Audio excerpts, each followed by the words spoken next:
So I'm driving down the road on my way to Lubbock, and I seen a snake crossing the road, a little slithery, long one actually. I had a split-second decision to make. Was I going to hit the snake? Was I going to swerve and possibly wreck the car? Or was I going to try my best to miss the snake, and if I hit it, it was an accident? The reason I bring this up is afterwards I was like, man, to think that we process information that quick, and to think that with a situation that I haven't been presented with a lot, like a snake crossing a road and me driving, I was able to process the situation, decide what I was going to do, and then act on it. Now I got to thinking, what if I had come across a lot of snakes on the road before though? And what if this was like an every week or every day occurrence? Then I would have had something in my mind that I was already going to do, whether it be hitting the snake or missing the snake. So I look at that as the way that we play with sin. When we play with sin, it may be something we hadn't done before. It may be drinking for the first time. It may be committing adultery. It may be something as simple as giving somebody a dirty look. But when we do this sin, we have a split second to process the information, knowing which way it's going to lead us and which way it's not, and then we act on it. And so the first time, there's that decision that we have to make where we decide whether or not this is something we're going to follow through on. And we go through a process of events in our head of what could take place, what might take place, and we start analyzing the situation. Now, let's say I've done that sin quite a few times now. I now no longer go through that analytical process.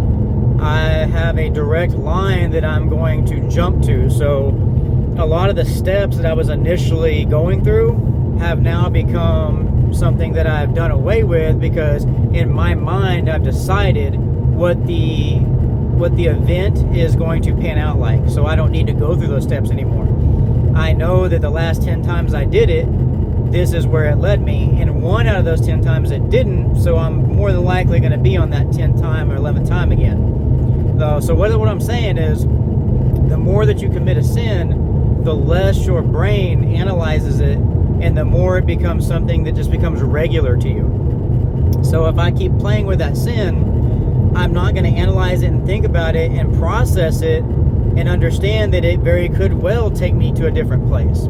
It could do this, it could do that. I'm just jumping to it because it's what I know. The Bible speaks of having a singed conscience, where you have basically burned something into your brain, in the way you think, so many times doing it that you don't have that high moral standing anymore.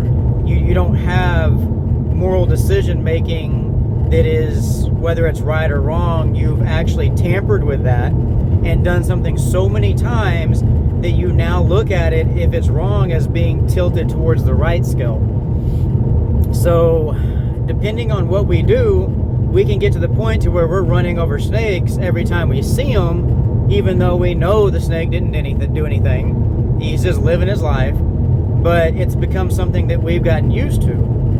And generally we'll stay in that sin and we'll continue doing it until something throws a ringer in it. Until something happens that makes us question what we're doing. What I love about this is God has a very unique way of sending people, causing things to happen in certain places or circumstances that will make you question your behavior, that will make you question what you're doing, and then you have to fall back on the analytical part of, is this really right? Is this really what I should be doing right now? I know I made this decision the last 50 to 100 times, and I've gotten used to it, but let me take a step back and view it and really dissect it and see if this is something that I should even be involved in. And a lot of the times when we analyze it after being in a sin for so long, we realize that we're not even the same person that we were when we started doing it. So the fact that we enjoyed doing it at one point isn't actually there anymore. We're just doing it out of habitual or out of habit. So we see it and we're like, why am I even doing this? Like, why am I still smoking? Why am I still going to this bar?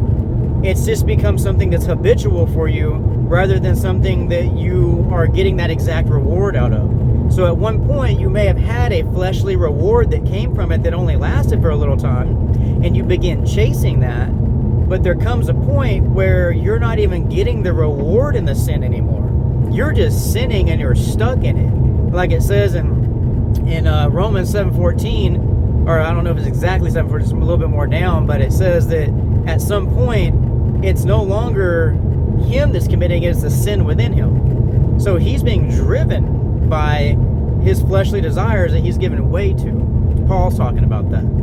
So I just wanted to bring that up, just a brief little thing I was thinking about.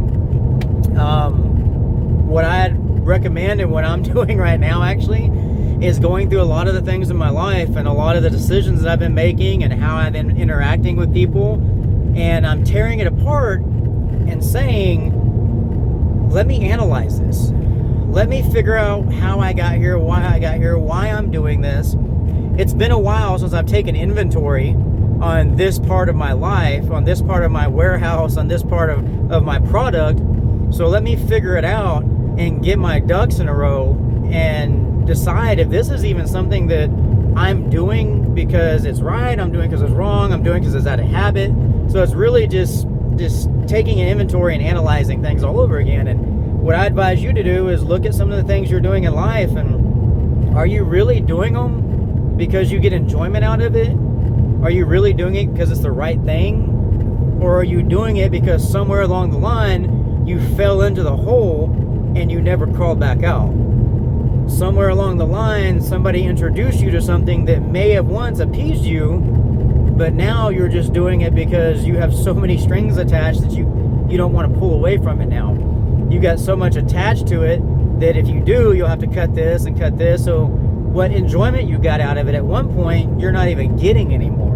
So you're miserable in what you're doing. And it could be something good. It doesn't have to necessarily be a sinful thing. It could be something that you once enjoyed doing, or some study you enjoyed going to, or some group you enjoyed attending, or some sport you enjoyed playing.